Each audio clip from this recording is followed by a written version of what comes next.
Hey, welcome to the show, Total Financial Solutions, Safer Money Hour. Arif, Halaby, and Jeff Gerard on your place for news, talk, and information, talking about your family's finances. Does it ever end? Do you ever say, hey, and we're done? Look, I love to discuss some of the various financial topics, especially retirement related, when we get into some of the experiences that we have. I think that's really a lot of the value. Certainly formal education is important, but the value also comes into play when I can say, oh, last week we spoke with, or today I spoke with this client, or we met with this couple, and it can really give you I think a sense of the real world versus the theoretical world that we so much tend to get away from. And here's a good example. Recently I met with a client, and he came in with his wife's account, and he says, oh, I have my wife's account. Healthy account, a couple $100,000, wonderful, they're in their 60s. And he said, this is a part of what we have. We've been saving our whole life. And inside of that were all these various securities, stocks, bonds, mutual funds, mostly, all of them securities type stuff. And I said, well, great. Well, who selected these accounts? And he says, oh, I did. I said, great. Do you want some of this in a safer place, protected from the market and fees and all of that? He says, well, you know what I'm looking at, and went in to kind of go over a discussion on his retirement accounts and all that. Well, I looked at that, and here's why I'm bringing it up. And I thought, here is somebody who does a completely different job, gets paid well for it, it's his job. Obviously, he's still employed. And yet he feels, Jeff, that he is also going to be an expert in these accounts because you can go online, you can trade yourself, and there's research everywhere, as if the guys that do this full-time for a living aren't as good as he is going to be. I don't know. I don't understand that theory. No, it doesn't make sense, and that's why I think money managers and financial people exist, because that's the core of their business. Wouldn't you agree? I mean, that's what that's what they're there for. And for us to think that we can take not only an approach to doing what professionals do, but to do it on a part-time basis. And this is your life savings. Yeah, right. This is your money that if you lose it, will never come back. But if you do great, hey, how lucky were you? Or were you good? I mean, which one is it really? It's a big deal to think about. This is your money. This is the rest of your life money. And to take a part-time approach to that, I think is it's kind of a dangerous thing, because we have these wonderful tools that we can go online and we can do this research and we can look at historicals and all these fancy things, and we feel like we're doing something like the big boys and the big girls do. But we have an emotional vesting in this, don't we? This is our money. Are we going to treat it the same way? I don't know. Question you have to answer, I guess. Well, I'll tell you what I really think is interesting about all of this is you look and see where people have a lot of risk and fees in their accounts that are retirement related. And yet what I see is those same accounts don't have any ability to write off any of those risk or fees tax-wise, meaning if I take and I invest in this building and then I buy it and it goes out of business or we lose it, I can write those losses off on my taxes. You guys understand that? Right. But you need to check with your CPA and say, when I have my 401k account or my IRA and I put it in a place where I can lose my principal, the money I've worked for, not just the interest, but the money I've worked for, I've put it into a place and I can lose that money. Am I able to deduct that on my taxes?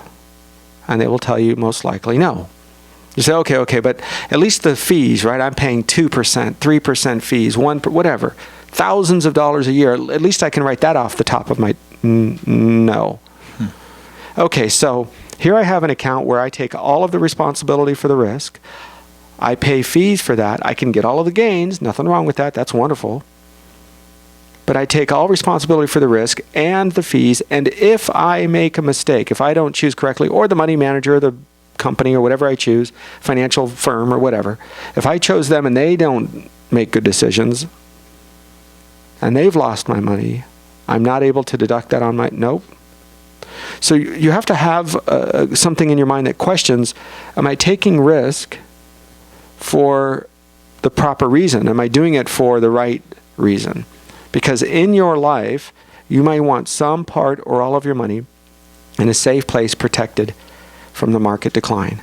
And there are accounts out there. There's fixed indexed accounts, fixed indexed annuities. There are CDs. Some of them don't pay very well right now, but There are accounts in the fixed indexed annuity world where you might get 2 to 5%, 3 to 8%, depending on what kind of a time frame.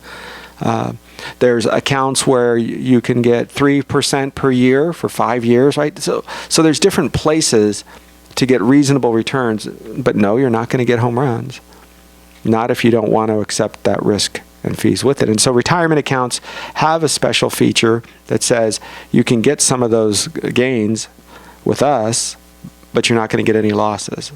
Or you can take the risk, not write off the fees. And I love when people say, but Arif, I'm making so much more money. Mm-hmm. Well, then fantastic. Then you're doing good. Stay above it. Keep going. Well, and then that goes back to the idea of diversification. Everybody thinks, diversification. It's a word that gets thrown around so loosely.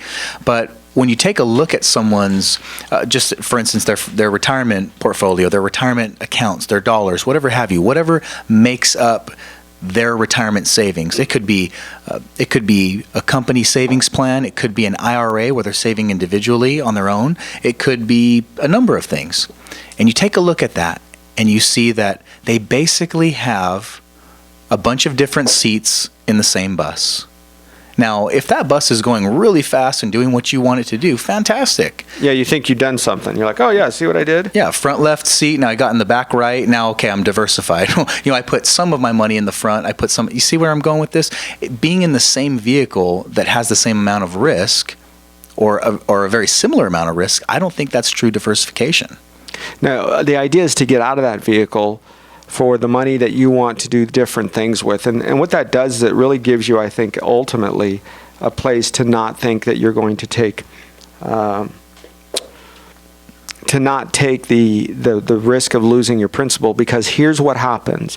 When you retire, you have two different types of retirement accounts. Generally speaking, you have one that is pre-tax money and you have one that is post-tax money. Pre-tax means if you go to work, before you pay taxes on that principal dollars, you set those monies off to the side. Now what do we have? I think now what you're doing is you're building dollars. You're hopefully going to earn interest tax deferred. But when you pull that money out, that's when you pay taxes on that money. So whatever it is, wherever you live, whatever your tax bracket is, it's subject to taxable income. So if you're going to live in California, it's California taxes. Arizona taxes. Texas, well, they don't have taxes. Mm-hmm. Nevada doesn't. Washington State. So you're going to have some places that you might pay taxes and some others you may not. So be very cautious about that. Keep this in mind. In addition to all of those things, you also have the Roth IRA or post-tax money. What is a Roth, R-O-T-H? It's very simple. You go to work. If you earn $50,000 a year, you put $5,000 or $6,000, whatever you can qualify for, off to the side. But you still pay taxes on all $50,000. So you're ready to retire. You're done. You're going to pull money out of that. You still pay tax on nothing. Current law says it doesn't matter where you live. It doesn't matter what state or what federal agency, you do not pay income tax on those dollars. Well, the benefit to that is that you also, if you wanted to, can turn it into an income stream. So that means $400 a month, $500, $1,000, $2,000, whatever it is. But it's coming to you monthly, and you do not pay tax on that income. It's like receiving a check that's tax-free. And why does that matter to you is because for most people, any money that they take from their retirement account increases their taxable income. And that is a challenge when you're trying to save for retirement, because by and large, most of us are trying to say, how do we put some money aside? But then, by the way, when we take it out, most of it is going to be taken out the back door in taxes.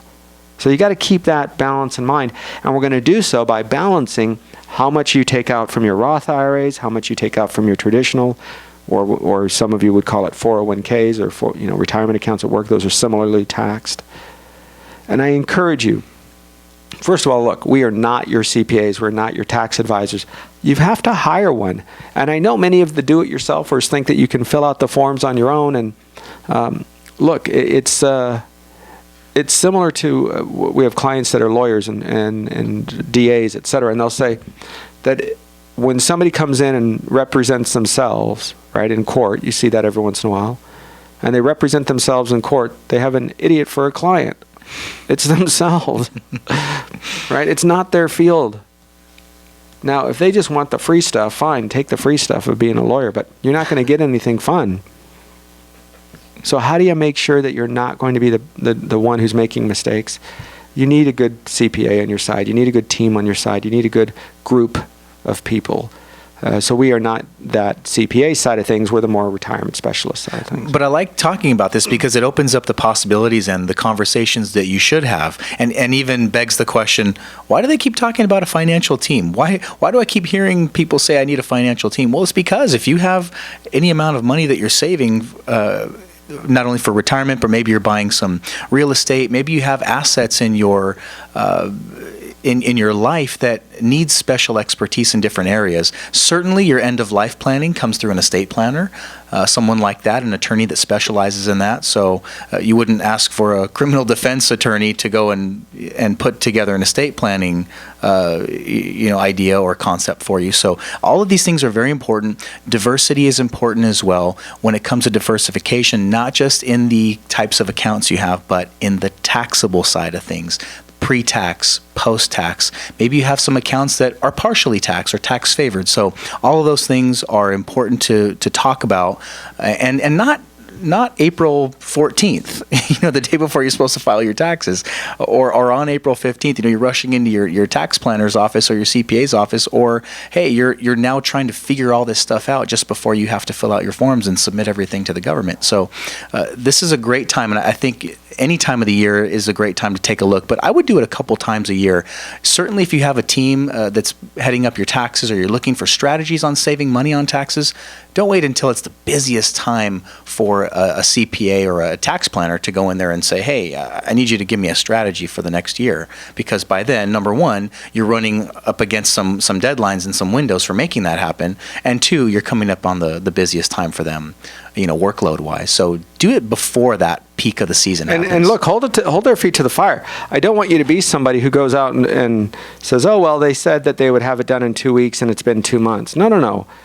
If you got your tax stuff to them in February, or especially the first week or second week or middle of it, it doesn't matter, in February, usually, depending on how complicated, a week to 2 weeks is more than enough. Now, if you're waiting till April 1st, well, then you may end up going into an extension. But I don't think you should expect any more than a week or two with a good, especially if you're simple, a good CPA or tax preparer. I know my friends out there that are in that financial world, the tax world. You're not going to like that. I know, because you want time to do it. But the truth is, get it in, get it out, make your money. You should probably charge $250, maybe $350. If it's complicated, maybe more, of course. If it's a corporation, even more. But you shouldn't be more than an hour or two with that particular tax return. Today, it's all done by by computer stuff software, anyway. Yeah, the software is really clean. And I think it's really important to remember that, because some accounts can be funded after the tax filing deadline, plus extensions, and some cannot. So really, this is a lot to take in, but just know that the sooner you head this off, the better it's going to be for you. So, Arif, let's talk a little bit more about some of those post-tax accounts. I think that's important, because a lot of people are fed the idea, or they subscribe to an idea that the best bet for saving for retirement is to do it automatically. And they do that through their 401k at work, or their workplace retirement plan. You might know it as a 403b if you're a teacher or an educator. You might have a 457 or a deferred comp. So all these things. So what are these things? Well, if you go to work and you have a retirement plan at work, they offer you a place to put your money before you pay payroll taxes. And that's a really nice thing, because it does a couple things. Number one, it saves you money on, it defers some of your income. So basically, you're not paying taxes on whatever you put in that account, which is nice. And if at this time in your life you're in a higher tax bracket, it makes sense. Sure. That's why I encourage you to meet at least twice a year with your CPA or your tax preparer and say, okay, one, you're going to do your taxes. Usually that's a hurried event. It's very focused. Give me what you made, right? There's a time. But then in the middle of the year, the June, July, August, September, depending on if they're doing corporate returns, wait till after the 15th of September, and sit down and say, here's my situation. How do I improve it for this year or for next year? Should I put more in my 403b? Should I put less? There's that kind of a conversation that you need to have. But you can do it in a less hurried manner. And I think doing that gives you a couple of advantages. Number one, you can see if you're on a path to saving enough to putting money in that tax deferred side, to where maybe you've put yourself in a place where you've saved enough on taxes. Maybe now this is a pivotal point for you. Maybe you say, look, I want to continue saving, but I don't need as much of a write-off, and I might spend the rest of this year, maybe the fourth quarter. Now look, these are just examples. These are ideas, and it would stem from your conversations with your tax people, okay? So let's just say something happened like this where they say, put money in the after-tax or in the post-tax side, and it still goes in automatically. You don't save the money on taxes, but now you have some diversity in your tax situation. You have some money that went in before taxes and some that went in after. But the idea is that you still saved, and heck, you might even still get a match if your company was matching on either side, which is a really nice thing. And most places today that have things like 403Bs and 401Ks also offer a Roth, R-O-T-H, a Roth provision. Meaning, if today you don't need the tax benefits or the tax write-offs, but you want them for later, you can put the money that you were going to put in your 403B at work and just put it in the 403B Roth account. Now, just because you haven't heard of it doesn't mean that it's not available. For most of them, it is. It's just a checkbox, honestly. It's either tax me now or tax me later. The difference is if you're young enough or you're not going to use this money for years down the road, as it grows, that friendliness in the tax world is deferred in a Roth, meaning you don't pay taxes on it when you pull it out, and that can be helpful to you. We're going to continue when we come back. Some more issues on retirement, some things on how to kind of help you manage what type of retirement account is best for you. The difference between the Roth. Is there a Roth 401k? I'll give you a quick answer to that. The answer is yes. We'll be back in just a minute. Total Financial Solutions, Save for Money Hour. I'm Arif Halaby, along with Jeff Gerard on your place for News Talk and Information, AM 1220 KHTS.